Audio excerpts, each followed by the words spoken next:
Hello everyone, this is Harish Panchal and welcome to my YouTube channel, and today we will discuss about another topic of WH family, and that is whose. So without wasting time, let's start our video. So as we have already discussed in grammar portion, we have discussed about WH family topics in my previous classes. So generally how many things we have done in that? We have done what, why, where, when, how and which. So these 6 parts we have already done in WH family series. Now today we will discuss about the 7th part, and that is whose.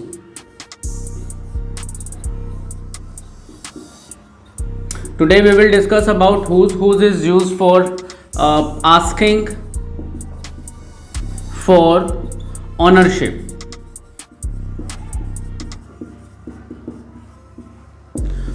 Ownership को दर्शाने के लिए whose का इस्तेमाल किया जाता है WH family में. If we talk about translation method, translation method की मैं बात करूं तो इसकी हिंदी होती है किसका, किसके और किसकी प्लस नाउन. नाउन का इस्तेमाल इसमें आपको ज़रूर करना पड़ेगा, जैसे हुज न्यूज़पेपर, किसका अखबार, हुज शूज़, किसके जूते, हुज पेन, किसका पेन. ठीक है, तो इस तरीके से जब हम इसकी हिंदी करते हैं तो किसका, किसके, किसकी प्लस नाउन आपको यूज करना है. If we talk about helping verb, so that will be according to tense. Main verb की अगर हम बात करें so that is also according to tense. अभी हम टेंसेस कर रहे हैं, ठीक है, तो इसलिए मैंने यहाँ पे टेंसेस लिखा है.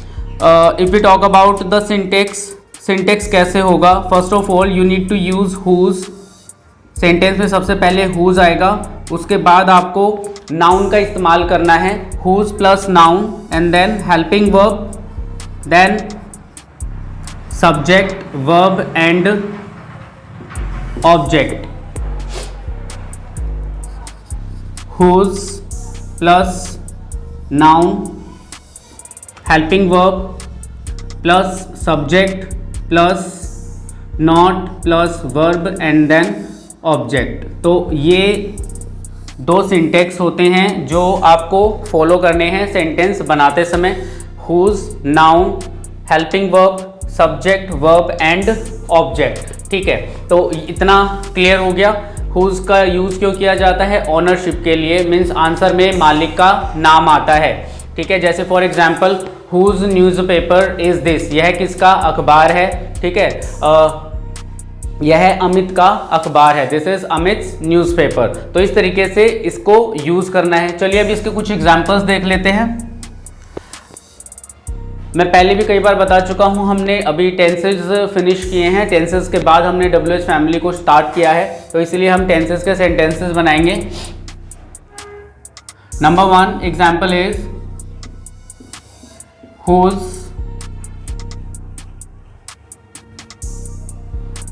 Shoes do you wear. Okay, whose shoes do you wear. So अब यहाँ पे देखिए, सबसे पहले हुज शूज का इस्तेमाल किया है, किसके जूते. ठीक है, whose shoes do you wear, आप किसके जूते पहनते हैं.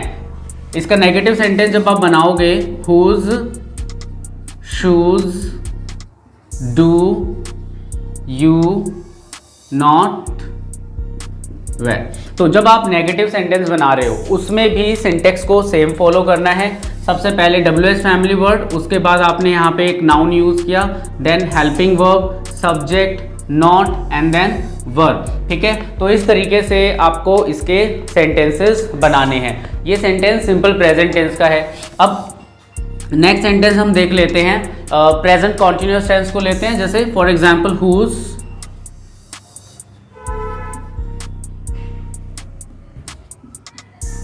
Clothes are they washing. Whose clothes are they washing? Whose clothes are they washing का मतलब है वे किसके कपड़े धो रहे हैं। काम अभी प्रेजेंट सिचुएशन में चल रहा है। जब हम इसका नेगेटिव बनाएंगे तो वे किसके कपड़े नहीं धो रहे हैं। सबसे पहले whose का इस्तेमाल किया जाएगा सेंटेंस में, after that clothes and then helping verb, then subject not and then verb. इस तरीके से आपको सिंटेक्स को फॉलो करना है। जब भी आप सिंटेक्स को फॉलो करेंगे आपका सेंटेंस 100% करेक्ट रहेगा। There will be no grammatical mistakes in your sentence. Now third one, हम बात करते हैं प्रेजेंट परफेक्ट टेंस की। Whose chocolates has she eaten. Okay, whose chocolates has she eaten, वह किसकी चॉकलेट्स खा चुकी है या फिर उसने किसकी चॉकलेट्स खाई हैं। ये दो पॉसिबल हिंदी होती है हमारी प्रेजेंट परफेक्ट टेंस में जब हम ट्रांसलेशन मेथड को यूज करते हैं। यहाँ पे देखने वाली जो बात है वही whose, noun, helping verb, subject and verb का हमने यहाँ पर यूज किया है। इसको फॉलो करना ही करना है अगर आप अपना सेंटेंस ठीक करना चाहते हैं। तो इसका नेगेटिव सेंटेंस जब हम बनाएंगे सबसे पहले हुज का इस्तेमाल किया जाएगा, आफ्टर दैट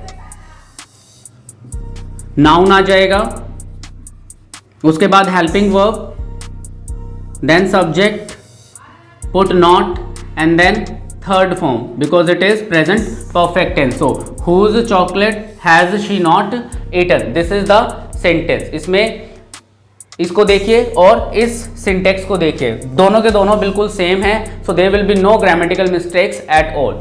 हमारा फोर्थ टेंस जो है that is present perfect continuous tense. इसमें हम कैसे बनाएंगे sentence, who's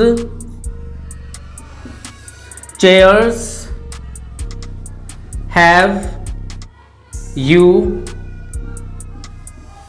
been painting since morning. Okay, so whose chairs have you been painting since morning, आप सुबह से किसकी कुर्सियों पर पेंट कर रहे थे। अब इसका नेगेटिव सेंटेंस हम बनाएंगे, so whose chairs have you not been painting since morning, आप सुबह से किसकी कुर्सियों पर पेंट नहीं कर रहे थे। अब इस सेंटेंस में देखने वाली क्या बात है, ज़्यादातर बच्चे क्या गलती करते हैं कि देखो ये हैव और बीन के बीच में यहाँ पर हमें सब्जेक्ट का इस्तेमाल करना होता है जो आपके क्वेश्चंस होते हैं। जब आप नेगेटिव बनाते हैं तो हैव और बीन के बीच में सब्जेक्ट और नॉट आता है। देखो हैव यहाँ पर आया है, उसके बाद सब्जेक्ट है, फिर नॉट है और फिर उसके बाद बीन है। तो इसको ऐसे फॉलो करना है जब आप प्रेजेंट परफेक्ट कॉन्टिन्यूअस टेंस की सेंटेंसेस को बनाते हैं। ठीक है, अब हमारा प्रेजेंट टेंस यहाँ पे फिनिश हो गया है। Simple present, present continuous tense, present perfect tense and present perfect continuous tense. Now fifth sentence is simple past tense. Simple past tense में whose food did you make, whose food did you make, आपने किसका खाना बनाया। तो यहां पर ownership की बात हो रही है तो आंसर में उसका नाम आएगा कि भाई मैंने इसका खाना बनाया। सो सिंपल पास्ट टेंस है, डिड का इस्तेमाल किया और डिड के साथ वर्ब की फर्स्ट फॉर्म यहां पर यूज की जाती है जब आप इसका नेगेटिव बनाएंगे। So whose will come in the beginning of the sentence, after that you need to use noun here and then did, subject, not and then verb. So this is the syntax that you have to follow. This is simple past tense. Simple past tense में हम क्या use करते हैं, did का use करते हैं first form के साथ। So whose food did you not make, आपने किसका खाना नहीं बनाया था या फिर नहीं बनाया। Next tense past continuous tense है, whose newspaper were we reading? Okay, whose newspaper were we reading? हम किसका अखबार पढ़ रहे थे? इस तरीके से इसकी हिंदी होती है। अगर हम इसका आंसर देंगे कि मैं सैम का अखबार पढ़ रहा था, इस तरीके से हम उसका ट्रांसलेशन करेंगे और इसके आंसर में ऑनरशिप आता है, मालिक का नाम आता है। नेक्स्ट एग्जाम्पल इसमें हम देखते हैं whose newspaper were we not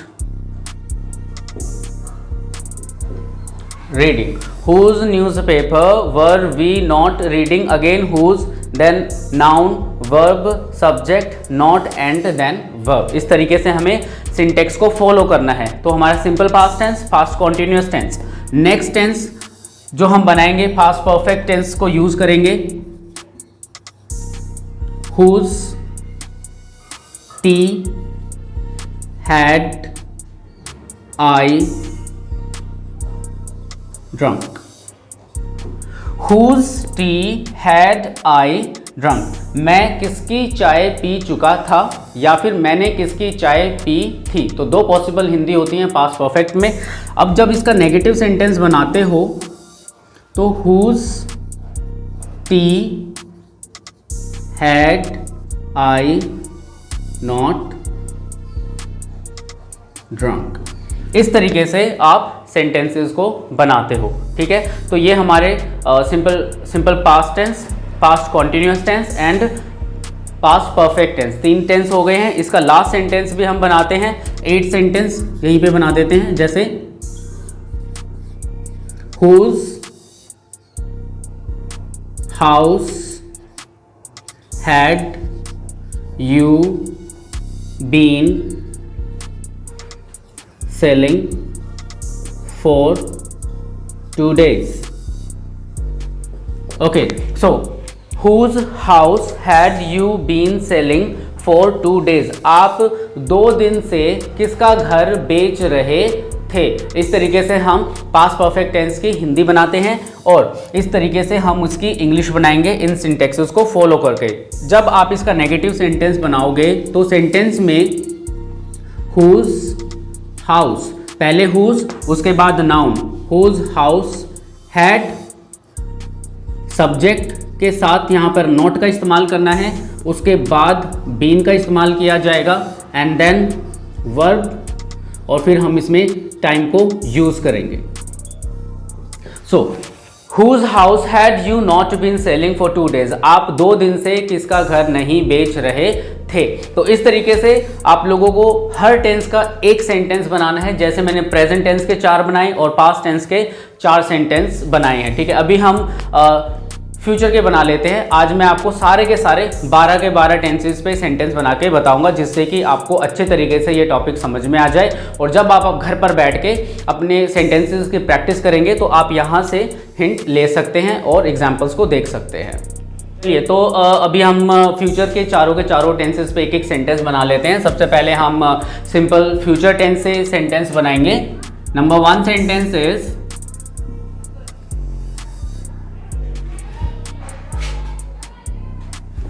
Number 1 sentence is whose dress will you iron? Whose dress will you iron? आप किसकी ड्रेस पर इस्त्री करेंगे? इस्त्री उसको बोलते हैं, सॉरी।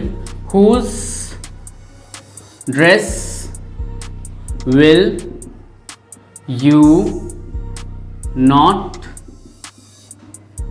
iron? तो इस तरीके से हम फ्यूचर में भी नेगेटिव को इस तरीके से बनाएंगे, will, subject, not and then verb का हम यहां पर यूज करेंगे। नेक्स्ट जो सेंटेंस है, this is sentence number 9, sentence number 10, future continuous tense.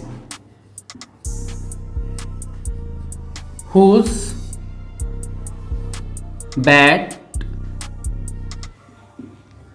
will we be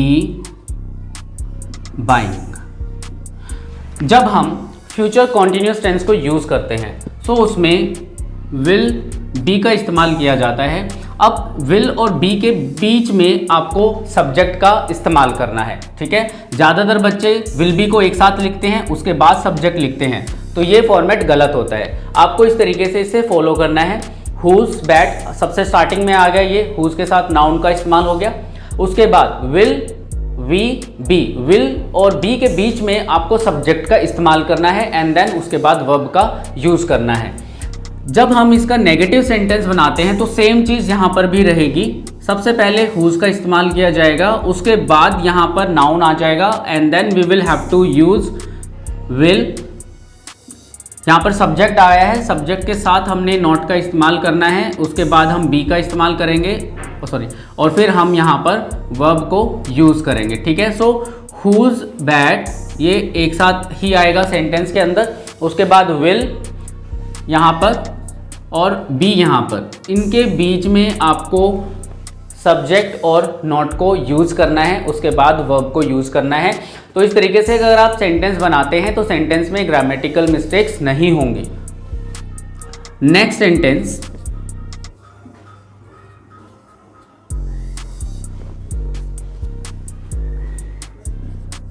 whose pen will they have stolen? Okay, whose pen will they have stolen? अब future perfect tense में भी will और have के बीच में आपको subject का use करना है, ठीक है। whose pen will they have stolen? वे किसका पेन चुरा चुके होंगे। अब इसका नेगेटिव सेंटेंस बनाएंगे तो whose pen will they not have stolen।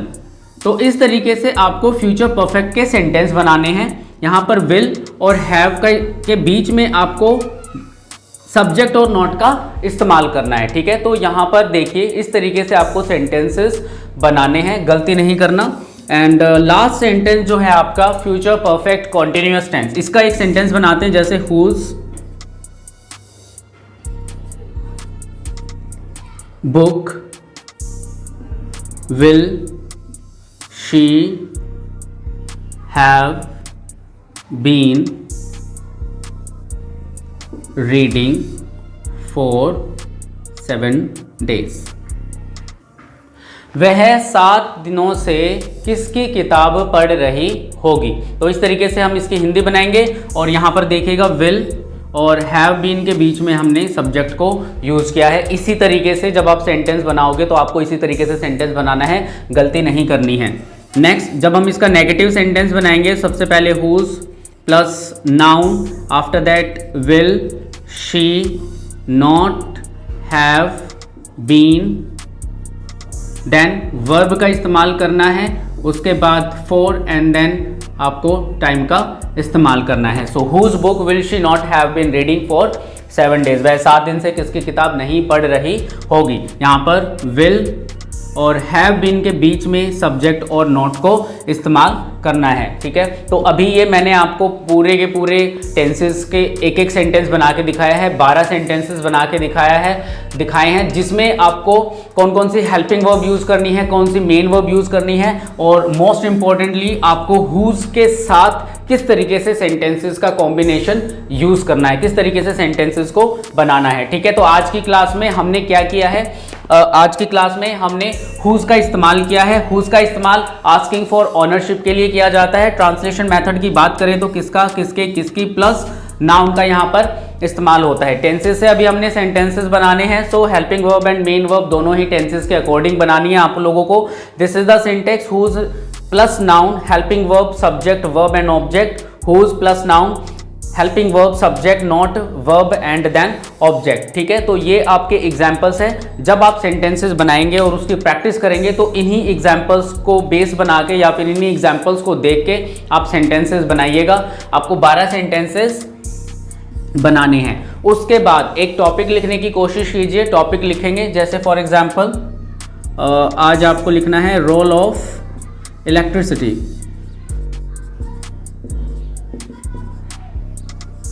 Role of electricity 150 words में इसको लिखने की कोशिश कीजिएगा। हाउ टू राइट एन ऐसे, ये वीडियो मैं आपके लिए पहले ही बना चुका हूँ। उसमें 6 या 7 पॉइंट्स होते हैं जो आपको मेंशन करने होते हैं ऐसे लिखते समय, आर्टिकल लिखते समय। अगर आप उनको फॉलो करते हैं तो आप 250, 300, 400 आराम से 500 वर्ड्स में कोई भी ऐसे लिख सकते हैं, अगर आपके पास ग्रामेटिकल नॉलेज है और आपके पास थोड़ी बहुत इन्फॉर्मेशन है उस टॉपिक से रिलेटेड। ठीक है, तो आज की क्लास में हुज को हमने डिस्कस किया है। हमारे टोटल 7 पार्ट्स हो चुके हैं WH फैमिली में। अभी सिर्फ हु और होम रहता है। हमारे आने वाली क्लासेस में हम इन दोनों ही टॉपिक्स को पढ़ लेंगे, इन दोनों ही टॉपिक्स को कर लेंगे। उसके बाद आपके tenses plus WH family finish हो जाएगी। उसके बाद हम हाउ फैमिली को स्टार्ट करेंगे। Means use of how many, how much, how often, how long, इनका किस तरीके से यूज़ किया जाएगा। ठीक है, मेरी वीडियोज़ में आप लोगों को कोई भी शॉर्टकट्स नहीं मिलेगा, कोई भी ट्रिक्स नहीं मिलेगी। अगर आप कोई भी भाषा सीखना चाहते हैं तो उसमें आपको अपना 100% एफर्ट लगाना पड़ेगा, उसको टाइम देना पड़ेगा। इन सभी चीज़ों के लिए कोई भी शॉर्टकट या फिर कोई भी ट्रिक्स काम नहीं आती हैं। अंडरस्टैंड, इसमें थोड़ा सा समय लगता है प्रैक्टिस करने में, बोलने की प्रैक्टिस करने में, लिखने की प्रैक्टिस करने में, लेकिन इनका कोई शॉर्टकट या फिर कोई भी ट्रिक्स नहीं है। अगर कोई भी इंसान इस तरीके से बताता है कि 5 दिन में ये चीज़ें सीख लीजिए, 10 मिनट में ये चीज़ें सीख लीजिए, 15 मिनट में ये चीज़ें सीख लीजिए, इट इज़ टोटली बुलशिट। ये बिल्कुल बकवास है। ठीक है, ऐसा बिल्कुल नहीं कर सकते। आप एक टॉपिक को हर रोज़ करेंगे, ठीक है, फिर उसकी प्रैक्टिस करेंगे, बोलने में, लिखने में, सुनने में। जब आप प्रैक्टिस करते हैं तब आप इम्प्रूवमेंट करते हो। ठीक है, practice makes the man perfect, ऐसा नहीं है। Practice makes a man improve. कोई भी आप किसी भी चीज़ की जब आप प्रैक्टिस करते हैं तो आप इम्प्रूव होते हैं। नोबडी इज़ परफेक्ट, परफेक्ट कोई भी नहीं है, मैं भी नहीं हूँ और बाकी और कोई लोग भी नहीं है। नोबडी इज़ परफेक्ट, लेकिन जब आप किसी ना किसी चीज़ की हर रोज़ प्रैक्टिस करते हैं तो आप उस चीज़ में इम्प्रूव होते हो। ठीक है, तो इस तरीके से आपको इसकी प्रैक्टिस करनी है जैसे मैंने आप लोगों को बताया है। आज आप 12 सेंटेंसेस बनाएंगे, उसके बाद आप रोल ऑफ इलेक्ट्रिसिटी पे लिखेंगे, उसको बोलने की कोशिश करेंगे, अपने दोस्तों के साथ बैठ के शेयर करेंगे उस टॉपिक को। उसको बोलने की जितनी ज़्यादा कोशिश हो सके उतनी ज़्यादा कोशिश कीजिए, तभी आप इस चीज़ को अच्छे से सीख पाएंगे। और ये चीज़ याद रखना, इन चीज़ों को सीखने के लिए कोई भी शॉर्टकट्स या फिर ट्रिक्स नहीं होती हैं, आपको इनकी प्रैक्टिस करनी ही करनी है। Understand? So I hope so जो मैसेज मैं आप लोगों को देना चाहता हूँ आप लोगों को वो अच्छी तरीके से मिल रहा है, और जो टॉपिक आज हमने डिस्कस किया है हमारी क्लास में वो भी आप लोगों ने अच्छे तरीके से समझा होगा।